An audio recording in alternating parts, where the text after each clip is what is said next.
Croeso i Gyfarfodydd Undeb 2026 ac yma i Gyfundeb Gorllewin Morgannwg, sef y cyfundeb sydd yn eich croesawu chi yn gynnes eleni atom. Mae'n fro amrywiol iawn, o'r mynydd i'r môr, gyda chymunedau gwledig a dinesig o fewn y rhan arbennig hon o Gymru. Dwi am fynd â chi ar daith heddi gan ddilyn cwrs yr Fro Abertawe sy'n llifo law tua'r môr. Gobeithio cewch chi flas ar stori ein bro ni, ei hanes a'i phobl heddi. Byddai dras a chariad Duw gyda ni oll.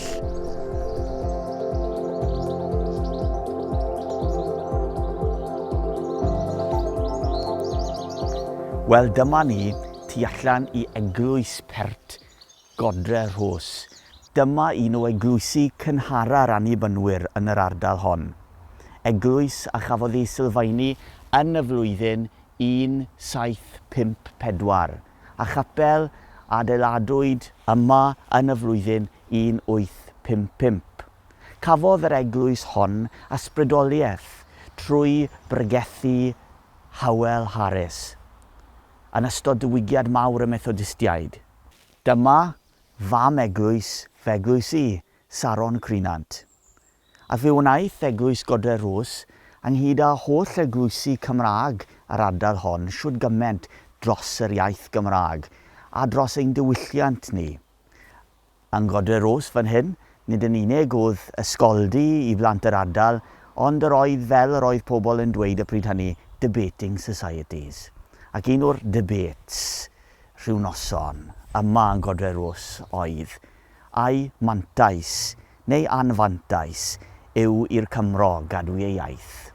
Wel, wrth gwrs, mae eglwys Godre Rhos yn parhau hyd heddiw.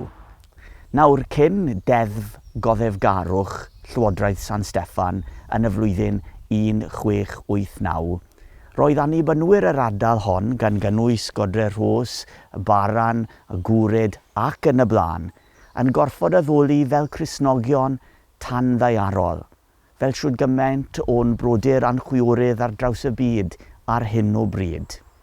Ac yn addoli felly mewn ffermdy yr ardal megis gallu galed a henllan uchaf a henllan isaf.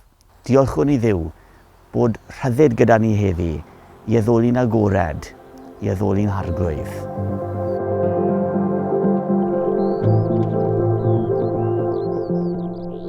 Dyma yw mynydd y Gwrhyd, mynydd ac ardal wledig amaethyddol. A dyma gartre i gapel y Gwrhyd, un o gapeli cynnar yr annibynwyr yn yr ardal hon o Gymru. Capel sy'n debyg i Melyn Cwrt Rysolfen, Tabor, Cilfryw ac wrth gwrs capel y Baran.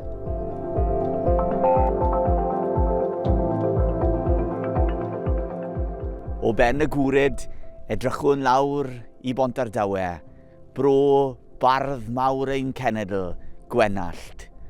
Ac wrth feddwl am ei waith, fe ddaw un o'i gerddi i'r cof, y coed. 6 miliwn o goed yng Nghaer Salem, 6 miliwn a thair croes. Ac yn y canol, yr unig un a fi'n byw'r efengil drwy ei oes. Law yn llaw ar eglwysi lleol, mae diwydiant wedi chwarae rhan bwysig yn yr ardal hon o Gymru. Daeth y glo anthrosite gorau yn y byd o'r ardal hon. Ffynhonnell balchder, gwaith a chysylltiad byd eang i Gymru. Drwy lafur caled, adeiladwyd y gamlas, y cnel, ynghyd â'r rheilffyrdd cynnar i gludo'r glo, oddi yno fe'i cludwyd allan drwy dociau Abertawe a Ffordd Talbot i 4 ban y byd. Erbyn heddi, mae diwydiant yn dal i fod yn weladwy iawn yn ein bro, gyda gwaith Port Talbot yn un o gyflogwyr mawr y sir. Yn ein cymoedd ni, nid yw hanes yn rhywbeth sy'n cael ei gofnodi mewn llyfrau'n unig. Mae'n cael ei brygethu, mae'n cael ei ganu. Mae'n adleisio gapeli i gartrefi ac o galonau pobl gyffredin a wnaeth bethau anghyffredin. Heddi, rydyn ni'n cymryd eiliad i dalu teirged i rai o'n henwogion lleol, pobl a roddodd lais, gyrau a thôn un diwylliant. O bentre bach Cwm Guedd, daeth cerddor a fyddai'n gadael ei ôl ar ddwy ochr yr awyrydd. Ymfudodd Daniel Prothero i America, gan gario traddodiadau cerddorol Cymru gydag ef pob cam o'r daith. Yno cyfansoddodd tonau ymynau sy'n dal i gael eu canu heddi, megis Milwaukee a Cwm Guedd.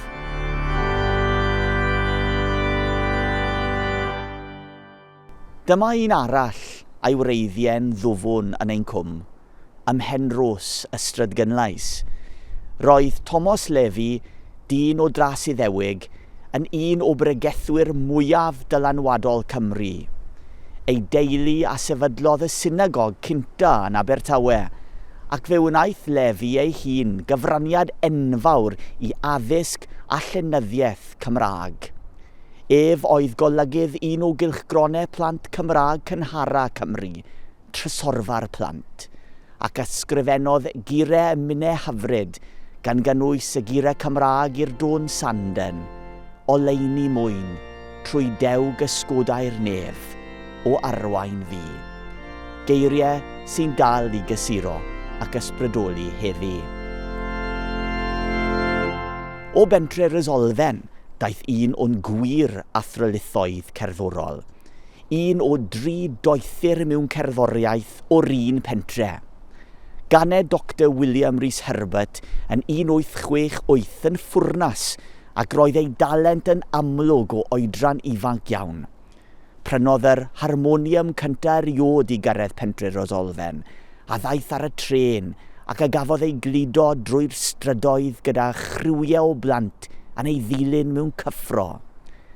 Daeth William Rhys Herbert yn organydd cyntaf Capel Jerusalem, ac fe gynhaliwyd cyngerdd arbennig i godi arian iddo gael hyfforddiant proffesiynol. Cyhoeddodd ei dôn gynta yn 19 oed, ac fel ei fentor Dr Joseph Parry, gadawodd am yr America yn 22 oed i ddilyn ei alwad cerddorol. Ac wrth gwrs, sut allwn ni anghofio'r dôn o'r Caniedydd sy'n aros yn ein meddyliau o'r ysgol Sul hyd heddi, rwy'n canu fel canar aderyn. Yr enw go iawn arni yw wrth gwrs Alaw Tawe.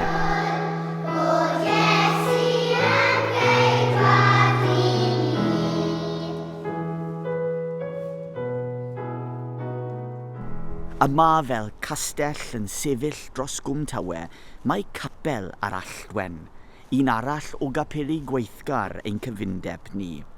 Ac nid nepell o fan hyn, mae capel Ebenezer Rhos sydd bellach ar gau, ond achos sydd yn parhau i fyw yng nghalon ymneilltuaeth Cymru, oherwydd ar ôl y capel hwn fe enwyd y dôn Ebenezer, neu Emyn Tôn y Botel.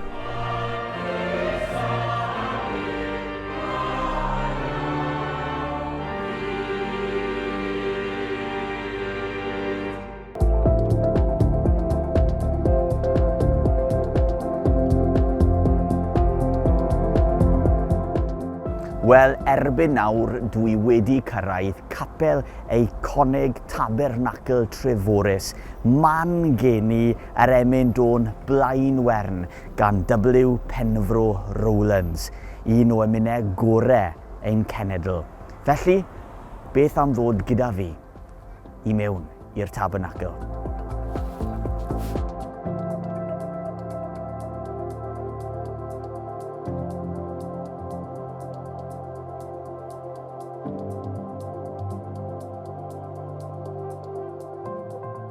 Wel, am harddwch, am gapel, dyma'r tro cyntaf erioed i mi fel gweinidog, fel dyn, fel person i ddod i gapel y tabernacl Treforys ac am adeilad hardd, am grefftwaith, am gadeirlan i ni fel anghydffurfwyr. A dyma hefyd un o gapeli mwyaf ein cenedl. O'r Gwrhyd i'r Baran, o Godre Rhos i Saron Creunant, chapeli sy'n dal llawn ddwrn o bobl, i'r capel odidog hwn, tabernacl Treforys, sy'n dal cannoedd ar gannoedd o addolwyr. Mae'r achos yn parhau heddiw yma. Maint y capel hwn, dwi wir yn synhwyro ar bresenoldeb Duw yma. Ac allai ddychmygu hefyd dros y blynyddoedd y lleisiau yn uno i ganu Calon Lan, Cwmron Dda a phob anthem is y rhod i addoli Duw a'i fab Iesu Grist. Allai ddychmygu y galeri yn llawn cantorion a'r organ yn seinio. Allai ddychmygu pobl yn dod sul ar ôl sul i uno mewn gweddi dair i'r arglwydd Iesu Grist, gan ddiolch iddo am ei iechydwriaeth.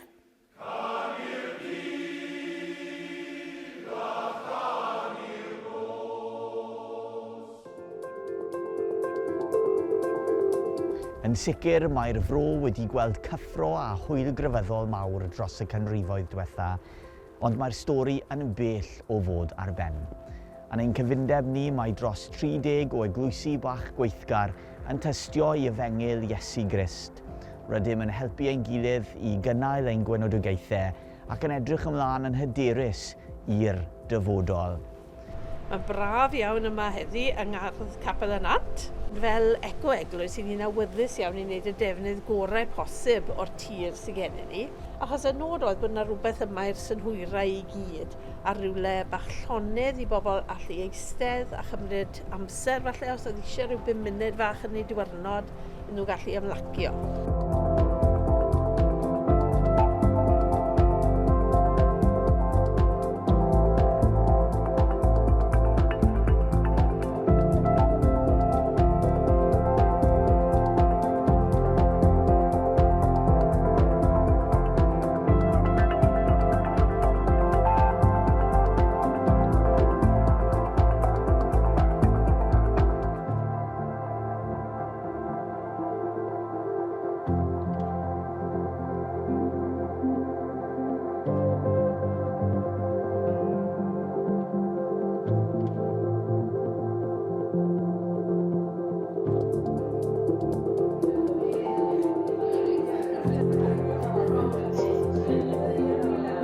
Rydym yn ei ganu. Miwelach siaced dro, a naisen am y to, hens bennau drwy glos bennau, ho, ho, ho, ho, ho.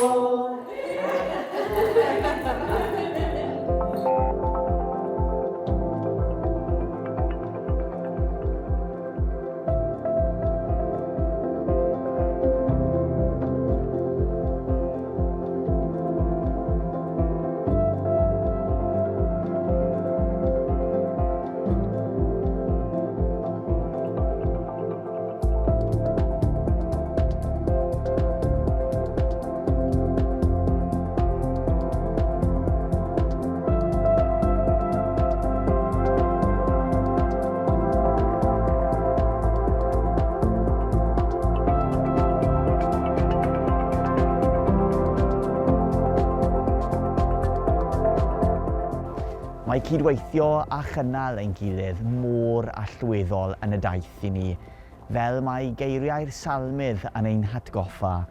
Mae mor dda, ydy mae mor hyfryd pan mae brodyr a chwiorydd yn eistedd gyda'i gilydd. Wel, dwi wedi dod i ddiwedd fy nhaith fel yr Afon Tawe, fan hyn ar bwys Marina Abertawe. Gobeithio eich bod chi wedi mwynhau'r wybdaeth gyda fi.